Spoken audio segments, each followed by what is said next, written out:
Alright, welcome to Sirens, the podcast. I am Megan Campbell. I give my opinion on the internet about alcohol, and it is generally a well-educated opinion. Today is a Wednesday, and I'm going to apologize in advance if there's any loud construction sounds because we're getting solar installed today, and I thought they would be done like a half an hour ago, but it's okay. It's worth it because I like solar and I like the sun. So, because it's a Wednesday, that means it's my Sunday, which means I'm having a really hard time getting anything done because I just sort of want to lay around and do nothing. But I don't like laying around and doing nothing, so I decided to go ahead and read one of my distilling books that I purchased recently. And I went ahead and decided to read this one on account of it being so incredibly small, and it seemed like it would be a really easy read, and I wouldn't have to think about it too hard.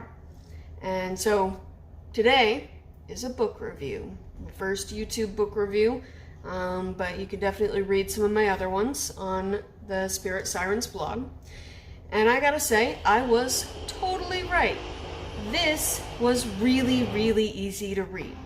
So easy to read, in fact, that I would describe it as the tour that we give in roughly 45 minutes to an hour at the distillery where I work.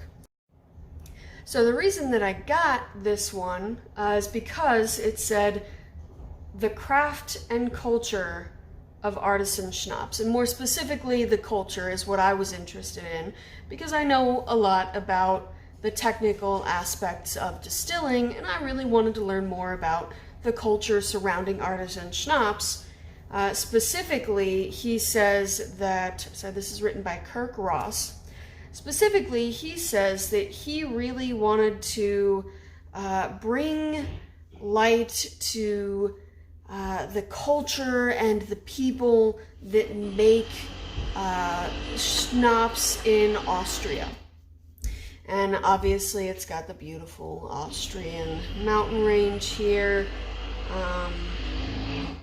So he talked very briefly at the beginning about how he was out hiking and he met these people in Austria who made their own schnapps, and he tried it and he took their tour essentially, and he was so blown away by how great it was that he decided to write a book to bring that knowledge to other people.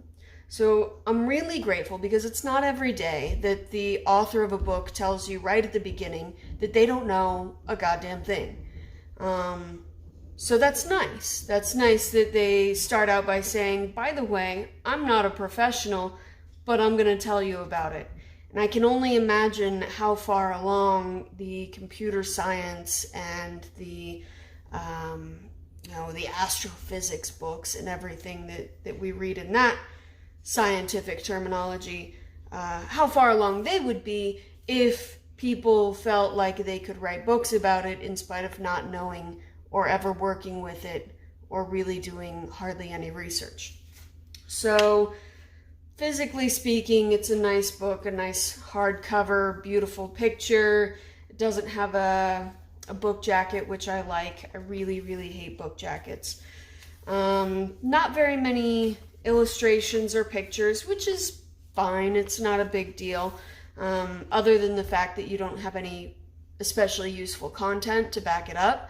So if you're not going to have great content, you might as well have pretty pictures. So brief history of schnapps is how he starts out. It is incredibly brief. It's the vaguest explanation that I've read in a long time of the history of alcohol in general. And he does not really delve into any of the Austrian specific history, which was really disappointing. And then he tells you about the big picture and the science, the mash and the fermentation process, the distillation process, right? That's the major portion of this book, is explaining the basic idea behind fermenting and mashing products, in which case I can recommend several other much, much better books than this one. And like Wikipedia would probably be like a pretty okay source, like compared to this guy too. Then chapter 5 is Schnaps without distilling, which is just infusing, which he does a not great job of. And once again, he makes it sound like infusing spirits is way harder and way more complicated than it needs to be. In particular, he says that things should be, the fruit that you leave in there should be in there for at least 8 weeks. I think that is one of the worst things that people tell people. The infusions that I make take literally a few hours with the dried fruits, and no more than a week with fresh fruits and vegetables, and even that's a little excessive. So right there, he's obviously not done a lot of that. And then in chapter 6 is sort of his Austrian explanation. This is where he talks about Austrian culture, and I'm pretty sure what he did is Google major Austrian holidays, and then he wrote a description of those holidays and sort of vaguely inserted the idea that on holidays Austrians drink alcohol like everybody else on holidays. And they drink Schnaps since that's the alcohol they're producing, and therefore it is a cultural aspect.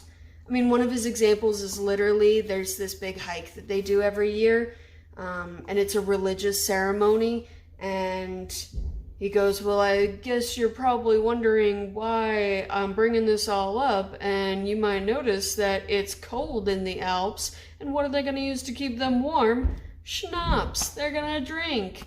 Some people do bring small amounts of their own alcohol on this religious ceremony / hiking event, but it is by no means a part of their culture, and I think they probably have a lot of other great real cultural aspects to their drinking that he did not bother to look up even a little bit.